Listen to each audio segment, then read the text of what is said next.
Montana-born reporter Heather Hintze, who says covering Friday morning's major quake in Alaska was like trying to shoot video from a moving boat. But her instincts of getting video first resulted in one of the signature scenes from today's shakeup. Hintze is a Whitefish High School graduate and University of Montana graduate who started her career as a producer-reporter here at KPAX TV. And this morning, she was on the 6th floor of the courthouse in downtown Anchorage when the shaking started, telling me it was the cause for covering the story while hanging on for the ride. I thought, well, I should probably roll on this after I felt the first big jolt, and my camera wasn't on because court hadn't started yet.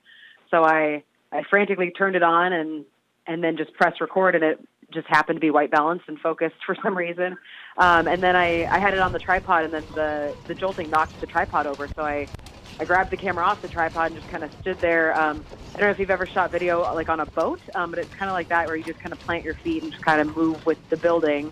I held onto the banister for support, I think. That's what it kind of looks like. I kind of don't really remember what happened. And then one of the clerks was under the desk, and she was just so scared, and she was just sobbing. And so I just went over and comforted her and said, you know, it's okay, like it's over. The thing that impressed me was the duration of that initial hit. That must have seemed like forever. And so usually we just get big ones that are just kind of one big jolt and then they're over. But when it keeps going like that, your mind just kind of goes to, but when is it going to stop? And then we had evacuated. I was on the 6th floor. We evacuated, got downstairs, and I was shooting video of people evacuating the courthouse, and an aftershock hit, and their metal detectors just start screaming. Everybody dove under tables again.